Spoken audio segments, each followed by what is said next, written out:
Well, it's the end of another month, so I guess that means it's time for another mill update. Spoiler alert, we've got wall bones. Seriously though, it has been hot and everything that we've been doing has been taking way longer than we ever imagined it would, how things do. But I did want to catch you up with a few of the things that did happen this month. It is exciting that we are starting to get some walls in, although this is about all that we've done with them. But before we get to the walls, I want to talk about the ceiling. I finally chose a color for our ceilings, and in the last video, Anthony was patching up and making repairs to our concrete pillars that we have that run across here, and he did a really good job of recreating what those looked like and patching that in and saving those from deteriorating any further. If you haven't seen the last mill update, our June mill update, I'm going to put a link to that here or wherever those go, and let you check that out, because I'm going to be kind of referring to it a few times in this video. It just kind of goes hand in hand because it's just a continuation of a lot of the stuff we did over there. One of the biggest challenges that we've had with designing this space and this office in particular is, the name of this channel is That Rust Life, and we like a good patina, and we build rat rods among other things at our metal shop, but we also repurpose and reuse old, and of course that's what we wanted to do with this building. We love that it's an old building with really good bones, and we wanted to preserve it as much as possible. But when you're making restorations and everything, it's, Anthony in particular wants to, do it really good, which obviously I want it done well too, but I have to keep reminding him to step back, and we're not trying to make it look like a brand new building that was just put up, because we can't. And I don't want to. I want to have the building tell its story of some of the things that has happened through its time. So then there's the challenge of where do you stop and where you, what's okay and what's not okay. And we're still muddling through that and kind of getting there. But I decided to paint the ceiling, that we could just go ahead and leave some of the gaps, leave some of the rebarb in place, just paint it so it doesn't, and seal it so it doesn't get any worse, obviously. But letting it be there kind of lets you know that it's an old building and it's been here for a minute, and I'm okay with that. One of the things I wanted to do with this ceiling is when they poured that concrete ceiling, they of course used wood frames, or the wood structure to support it. And when they pulled the wood away, you could see that all the wood is prevalent in the concrete as part of the mold. And I thought it would be really cool is if we painted that concrete to look like wood, so that when you walked in it looked like we actually have wood ceilings instead of concrete ceilings. But the reality is, when you start looking at it and really getting into it, two things came up. Number one, there is the exposed conduit, and the other, lots of other imperfections to the concrete that would not be there if it was wood. So, and it was like, oh, that's not going to work anyway. And the second thing of that is time, and we do need to get moved into this space. So once I finally made the decision to just paint the ceilings and just get them done, I picked this color. It's not like a pure white. I think it's like colonial white or something like that. Has a little bit of aged look to it. What I thought, it almost matches identically to a paint color that was used in the building at one time with all the different paint chips that we've found. So I was happy with that. I think it still has a nice little patina, older building feel to it. So I'm really happy with the way that came out. So there really is a method to our madness. There is a order of things that have to happen. Our goal was to get the walls built, but in order to do that, certain things had to happen in a certain order. Obviously, the ceiling needed to be done, given. But the next step was working and completing my dungeon, my basement. my storage area, whatever you want to call it. The reason being is that there was some bigger furniture that I wanted to move in there. Namely, this hunk of wood, this big, heavy, nice piece was actually found upstairs in this building. And Anthony and I moved it down here, granted, mostly Anthony. It is very heavy.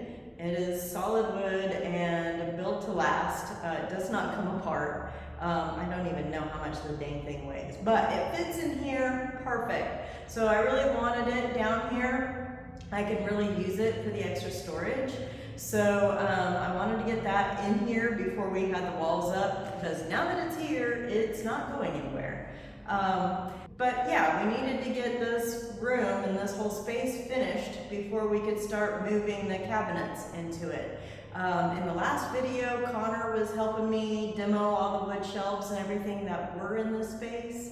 No easy feat, and kudos to Connor for sticking with it, because there were these interesting doodads hanging down from the ceiling everywhere. Still don't know what those are. Connor had an interesting, fun name for them. He didn't like them because he's taller than me, and that roof height is only 5'11" and that's right at Connor's height. And so those things were in his hair the whole time he was demoing. So I appreciate him sticking with it and getting that done. But I got in there, I got all that cleaned out. I think I used about 6 gallons of Kills to clean it all up.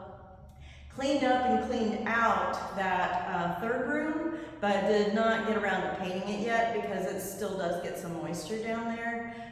People thought that moisture is coming up from the floor and that, you know, it's a leaky basement. I get that, where people would think that. But actually this basement sits underneath the 6-story top side of the building.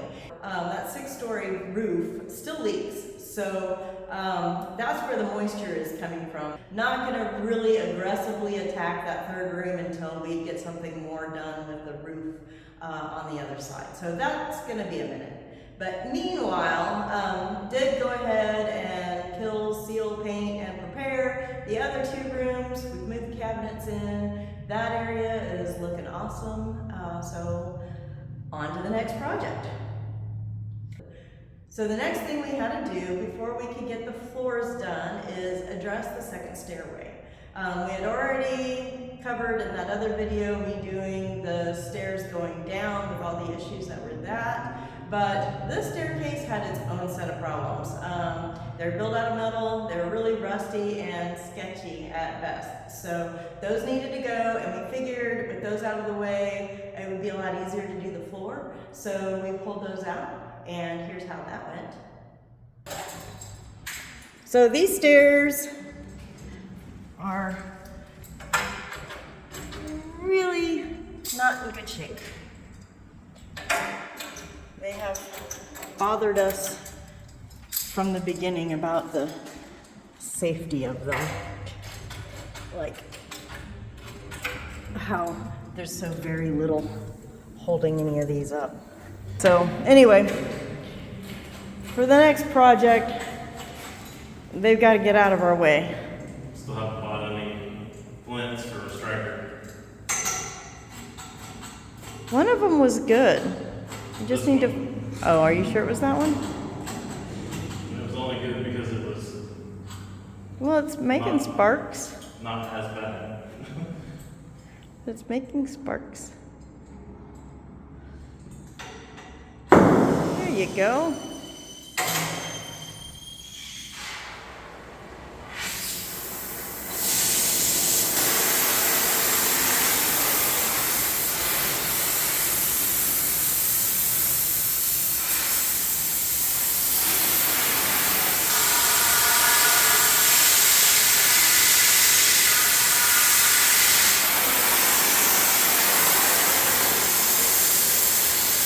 The only reason we've kept them this long is because we needed steps.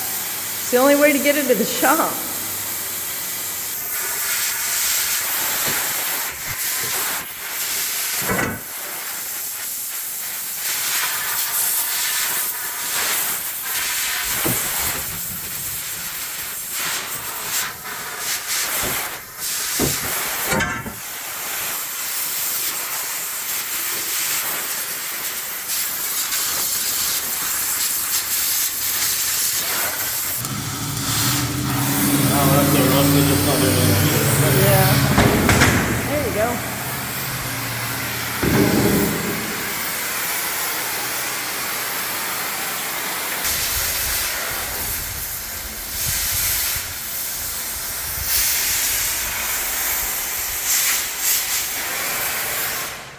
can't cut it, it's too rusted.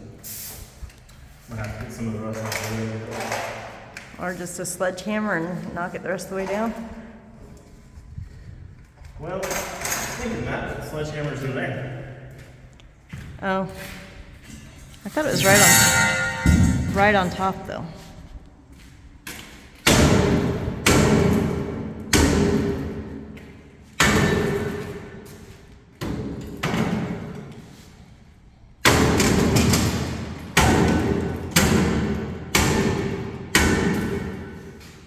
Apparently still stuck pretty good.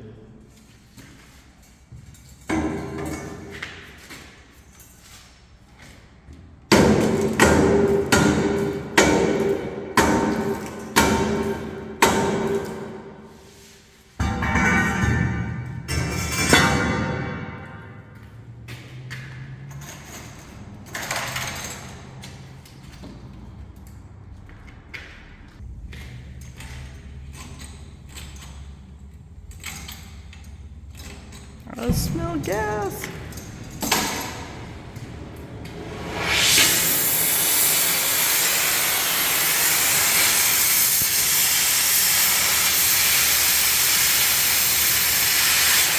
There you go.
Domestically, Facebook Marketplace. Slightly used stair for sale, some assembly required. So with the old crusty stairs out of the way, we could move on to the floors. So what we ended up using is a concrete paint. It's an epoxy.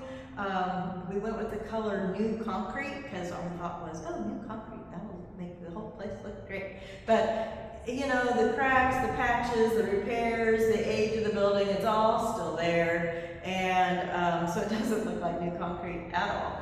But we didn't like the color that was until we started bringing stuff in and moving and working on the space. And as it turns out, it's too light and everything shows on it. Footprints, everything, it drives us nuts.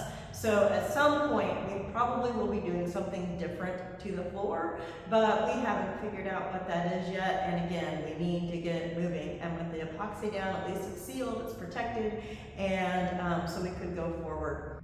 And with the floors done, we can now build the new staircase. Now I didn't video the whole build of the staircase this time because we had covered that in the last one, and these were even way easier. But they're just a standard run and rise treated lumber staircase. I stained the flats with that dark walnut stain again, like we're gonna do in the rest of the space.